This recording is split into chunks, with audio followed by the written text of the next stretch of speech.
Greetings and salutations. Today we'll be listening to the audio version of Wings of Fire. Let's get into it. Chapter 1. Clay didn't think he was the right dragon for a big, heroic destiny. Oh, he wanted to be. He wanted to be the great Mudwing, savior of the dragon world, glorious and brave. He wanted to do all the wonderful things expected of him. He wanted to look at the world, figure out what was broken, and fix it.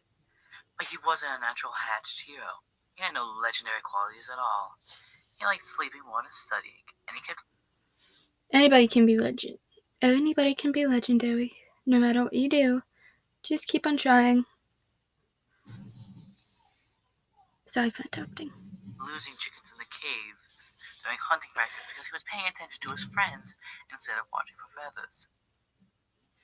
He was alright at fighting, but alright wasn't going to stop the war and save the dragon tribes. He needed to be extraordinary. He was the biggest dragonette, but he was supposed to be the scary, tough one. The minders wanted him to be terrifyingly dangerous. Clay felt about as dangerous as cauliflower. Fight! His attacker howled, flinging him across the cavern. Clay clashed into the rock wall and scrambled up again, trying to spread his mud-colored wings for balance.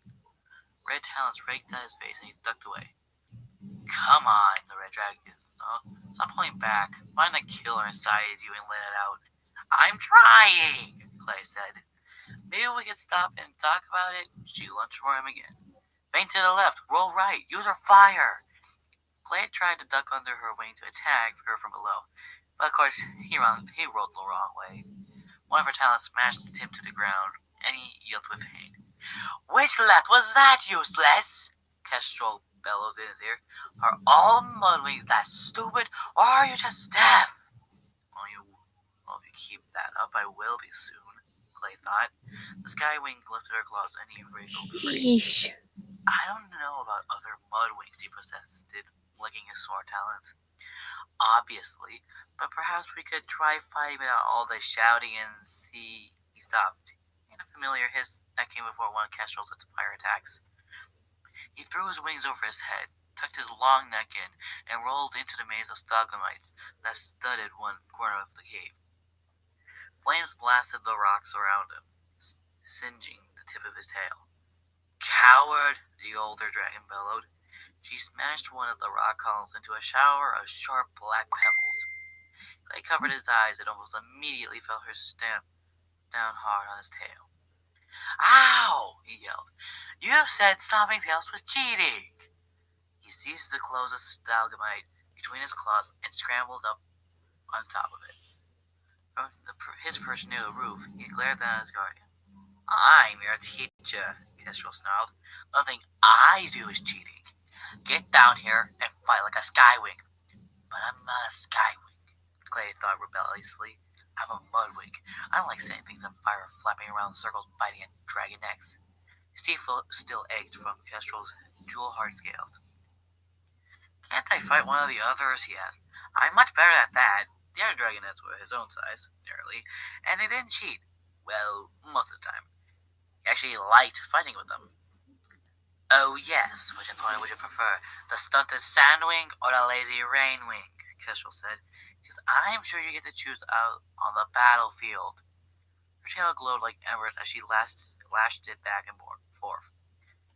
Glory's not lazy, Clay said loyally. She's just not built for fighting, that's all. Webb says there's not much to fight about in the rainforest because the Rainwings have all the food they want. He says that's why they stayed out the war so far. Because none of the rival queens want Rainwings in their armies anyway. He says, stop yammering and get down here! Kestrel roared. She reared up on her back legs and flared her wings, so she suddenly looked 3 times bigger. With a yelp of alarm, Clay tried to leap to the next stalagmite, but his wings unfurled too slowly, and he smacked it to the side of it instead. Sparks flew as his claws scraped down the jagged rock. He let out another yell of pain as Kestrel snaked her head between the columns, seized his tail in her teeth, and yanked him out into the open. Her talons closed around his neck as she hissed in his ear. Where's the violent little I saw when you hatched. That's the dragon we need for the prophecy. They squawked, clawing at her grip. He could feel the strange burn scars on her palms scraping against his scales. This is how battle training with Kestrel always ended, with him unconscious and then sore or limping for days afterwards. Fight back, he thought. Get mad, do something. But although he was the biggest of the dragonets, they were still a year away from being full grown, and Kestrel towered over him. He tried to summon some helpful violent rage, but all he could think was, it'll be over soon, and then I can go have dinner. So, not the most heroic train of thought. Suddenly, Kestrel let out a roar and dropped him.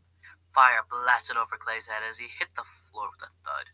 The red dragon whirled around. Behind her, panting defiantly, was a seeming dragonette, Tsunami. A red gold scale was caught between her sharp white teeth. She spat it out and glared at her teacher. Stop picking on Clay, Tsunami growled, or I'll bite you again. Her deep blue scales shimmered like cobalt glass in the torchlight. The gills in her long neck were pulsing like they always did when she was angry. Kestrel sat back and flicked her tail around to examine the bite mark. She battered her teeth at Tsunami. Aren't you sweet? Protecting a dragon who tried to kill you while you were still an egg. But luckily, you big dragons were there to save our lives, Tsunami said. And we sure appreciate it because now we get to hear about it all the time. She marched around to stand between Clay and Kestrel. Clay winced. He hated hearing this story. He didn't understand it. He never wanted to hurt the other dragonets, so why had he attacked their eggs during hatching? Did he really have a killer monster inside him somewhere? The other minders, Webbs and Dune, said he'd been ferocious when he hatched. They had to throw him in the river to protect the other. So far, seems like a good plotline, but don't know. Neither do I know if I'm gonna continue reacting to this, but we'll see. Let's continue. Eggs from him. Kestrel wanted him to find that monster and use it when he fought. But he was afraid if he ever did, he would hate himself, and so would everyone else. Thinking about what he nearly done with his friends made him feel all the fire had been sucked out of him. He didn't particularly want to be a violent, angry monster, even if Kestrel thought that would be an improvement, but maybe that was the only way to make the prophecy come true. Maybe that monster was his destiny. Alright, Kestrel said dismissively. We finish here anyways. I'll mark another failure in her scroll, Mudwing. She snorted out a small flame into the air and swept out of the cave. Clay flopped down on the floor as soon as her red tail had vanished from sight.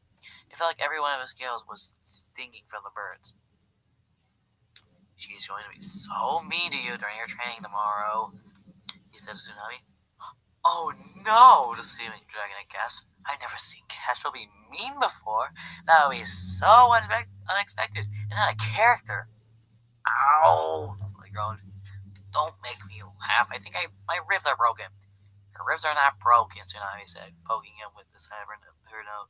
Poking him in the side with her nose. Dragon bones are almost as hard as diamonds. You're fine. Get up and jump in the river. No! Clay buried his head under his wing. Too cold. Jump in the river was Tsunami's solution for everything. Bored, aching bones, strife scales, brain overstuck for the history of the war. Jump in the river, she shouted whenever any of the other dragonets complained. She certainly did not care that she was the only one who could breathe underwater, or that most other dragon tribes hated getting wet. They didn't mind being wet, but he couldn't stand being cold, and the underground river that flowed through their cave home was always freezing. Get in, Tsunami ordered. She seized his tail between her front talons and started dragging him toward the river. You'll feel better. I will not, Clay shouted, clawing at the smooth stone floor. I'll feel colder. Stop it. Go away. Arr! His protests went up in a cloud of bubbles as Tsunami dumped him in the icy water. When he resurfaced, she was floating beside him, ducking her hands, lashing water You go. over her scales like a beautiful overgrown fish. Clay felt like a gawky brown blob next to her. He splashed into the shallows and lay down on a submerged rock ledge, with his head resting on the bank of the river. He wouldn't admit it, but the burns and aches did feel better in the water. The current helped wash away the smoky rock dust caught between his dry scales. Still too cold, though. Clay scratched at the rock below him. Why couldn't there be just a little mud down here? Kestrel will be sorry one day when I'm green as the sea wings, Tsunami said, swimming up and down the narrow channel. I thought only a queen's daughters or sisters could challenge her for the throne, he said. Tsunami swam so fast. He wished he had whips between his talons too, or gills, or a tail like hers, so powerful she could nearly empty the river with one big splash. Well, maybe the Sea Wing Queen is my mother, and I'm a lost princess, she said, like in the story. Everything the Dragonets knew about the outside world came from the scrolls picked up by the Talents of Peace. Their favorite was the Missing Princess, a legend about a runaway sea-wing dragonet whose royal family tore up the whole ocean looking for her. At the end, she found her way home, and her parents welcomed her with open wings and feasting and joy. Clay always skipped the adventures in the middle of the story. He just liked that last part, the happy mother and father and the feasting. The feasting sounded great too. I wonder what my parents are like, he said. I wonder if any of our parents are still alive, I said. Clay did not like to think about that. He knew dragons were dying in the war every day. Kestrel and Webs brought back news of bloody battles, scorched land, and burning piles of dragon bodies. But he had to believe his parents were still safe. Do you think they'll ever miss us? Oh, definitely. Tsunami flicked the spray of water at him with her tail. I bet mine were frantic when Web stole my egg, just like in the story. And mine tore apart the marshes, Clay said. They all imagined scenes of their parents' desperate searches ever since they were young dragonets. They liked the idea that someone out there was looking for him, that someone missed him and wanted him back. Tsunami flipped on her back, gazing up at the stone roof with her translucent green eyes. Well, the Talents of Peace knew what they were doing, she said bitterly. No one would ever find us down here. They listened to the river gurgle, the torches crackle for a moment. We won't be underground forever, Clay said, trying to make her feel better. I mean, if the Talents of Peace want us to stop this war, they have to let us out sometime. He scratched behind his ear thoughtfully. Starflight says it's only 2 more years. He only had to hold out that long. And then we could go home and mini castles. Sorry about that. There was something that was behind the camera that I need to handle. Let's get back to the audio. Sorry if you saw my hand. We want. Well, first we save the world, so I said. And then we go home. Right, said Clay. How are they ever going to save the world was a little fuzzy. But everyone seemed to think they figured it out when the time came. Clay pulled himself out of the river, his waterlogged wings heavy and drooping. He spread them in front of one of the torches, arching his neck and trying to get warm. Feeble waves of heat wafted against the scales. Unless, Tsunami said. Clay lowered his head to look at her. Unless what? Unless we leave sooner, she said. She flipped over and pulled herself out of the water in one graceful motion. Leave? Clay echoed, startled. How? On our own? Why not? She said. If we can find a way out, why should we wait another 2 years? I'm ready to save the world now, aren't you? Clay wasn't sure he'd ever be ready to save the world. He figured the Talents of Peace would tell him what they had to do. Only the 3 guardian dragons, Kestrel, Webs, and Dune, knew where the dragonets were hidden. But there was a whole network of talents out there getting ready for the prophecy. We can't stop the war by ourselves, he said. We wouldn't know where to start. Tsunami flapped her wings at him in exasperation, showering him with cold droplets. We can't stop the war on our own, she said. That's the whole point of the prophecy. Maybe in 2 years, Clay said. And by then I'll have found my dangerous type. Maybe then I'll be a ferocious fighter Kestrel wants me to be. Maybe sooner, she said stubbornly. Just think about it, alright? He shifted his feet. Alright, I'll think about it. At least that way he could stop arguing with her. Tsunami cocked her head. I hear dinner! The faint sound of dismayed mooing echoed up the tunnel behind them. She poked Clay cheerfully. Race you to the hall! She whirled and pounded away without waiting for a response. The torches in the battle room seemed dimmer, and cold water was seeping under Clay's scales. He folded his wings and swept his tail through the debris of the smashed rock column. Tsunami was crazy. The five dragonists weren't really ready to stop the war. They wouldn't even know how to survive on their own.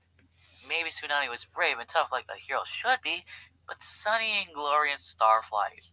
Clay thought of all the things that might hurt them and wished he could give them his own scales and claws and teeth for extra protection.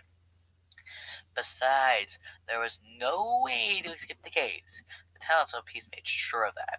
Still, part of them couldn't help wondering what it would be like to go home now instead of waiting another 2 years. Back to the marshes, to the swamps, to a whole tribe of mudwings who looked like him and thought like him. Back to his parents, whoever they were. What if they could do it? What if the dragonists could escape and survive and save the world their own way? Okay, so that was the end of the audio, so I'm gonna end this video here. Hope you have a great morning or afternoon. Bye!